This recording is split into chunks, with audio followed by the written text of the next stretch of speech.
every single time Saquon's going to do something this year, you're going to hear about what happened with the Giants and the fact that he's now an Eagle and doing it for the Eagles. I mean, the fans were chanting, "Thank you, Giants," during his interview on the Thursday night post-game show on Prime Video. So before we move on, hit the Wayback Machine here. Why were the Giants unable to sign him long-term when they then franchise tagged him and signed Daniel Jones long-term? And that's also, germane to discuss, because this week began with Brian Daboll, fresh back from Munich, not committing to Daniel Jones as the quarterback to finish the season. So what's your reporting from back then?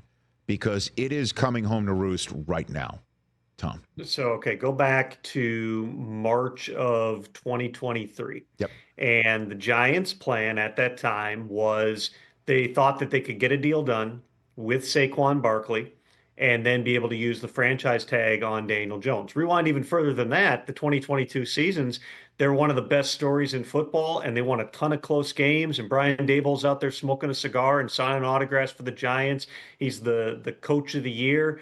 At that time, it looked like everything's kind of fallen into place. That was, even though Daniel Jones wasn't lighting it up in the passing game that season, you go back, I remember covering a game in Jacksonville where he ran for 50 yards, and I don't think he threw for a whole lot more than that, but it was effective. They played to the strengths of the football team. They won some games. They saw the upside on Daniel Jones. They knew they wanted to keep him, and it was a franchise priority to keep Saquon Barkley.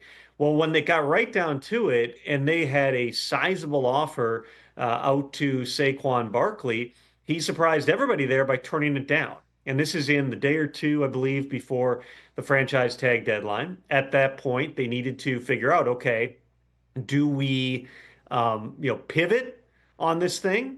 Or do we risk Saquon going out into free agency and not coming back? They decided to pivot, get a deal done with Daniel Jones. Obviously, Daniel Jones' agents at that time knew that they had the leverage because they could only tag one of these guys.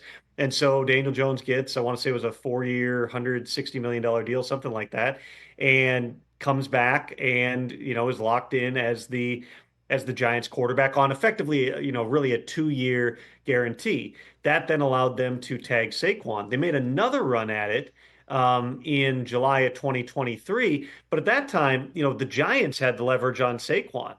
Back in March, that was his best leverage point. And really, you rewind even further, during the bye week, Rich, in 2022, they tried to get a deal done with Saquon. So 3 different times the Giants tried to do a contract with Saquon Barkley, but the offer in July of 2023, after a point at which he had changed agents at that point, after turning down the bigger deal, they didn't offer him as much because they had all the leverage. And instead of negotiating versus him hitting the market, they were negotiating off of the franchise tag number, which of course is not particularly high for running backs. By the time we got to this past March, and a lot's been made of Hard Knocks and the way that, why didn't they really make an offer to Saquon? They had tried 3 separate times. They had heard, obviously, as you saw Joe Shane say, what the numbers were going to be on Saquon. He ends up going to Philadelphia. At that point, they decided to turn the page, focus on, upgrading the offensive line, signing a couple of guards. They did, to their credit, get a guy in Tyrone Tracy who looks like a really good running back. Is he Saquon Barkley? No. There's not many guys who are Saquon.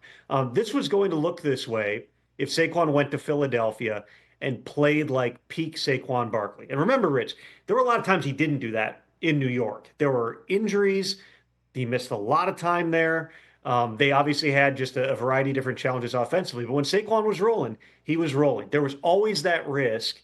And I don't put as much stock as other people do in the Hard Knocks thing. And that on Hard Knocks, they're just explaining, hey, here's the thought process, to the fans, to the media. Like, this is what we're thinking. This is how we're looking at it. There's no numbers that support paying a running back at this age. Look at the time that he's missed. There obviously were other people in the room saying, well, is there another Saquon, in free agency?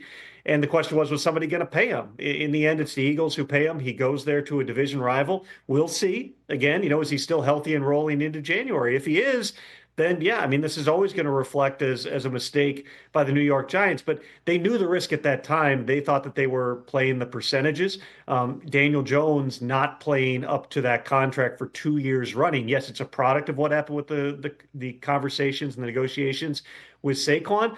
But in the end, if Daniel Jones plays better, we're not having these same conversations. No He's doubt. statistically been one of the worst quarterbacks in the league, and they're probably going to have to pivot and go elsewhere in 2025. No doubt. And again, with 6 games of 100 yards or more already in Philadelphia, which is the exact number of such games Saquon had in his final 4 seasons combined with the Giants. I mean, this is going to just stick out like a sore thumb. So before, again, we move on quickly, the numbers that Saquon signed with Philadelphia, were they dwarfed by the original deal that he shocked the Giants by turning down?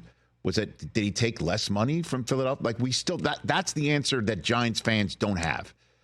I would have to go back and look through notes of exactly what those offers were, but I want to say in both cases it was in a very similar neighborhood. It was like in the $13 to $14 million range. There's different ways that you can slice it too in terms of, I don't remember off the top of my head what the guarantee structure was and whatnot, but I would fairly say this, Rich.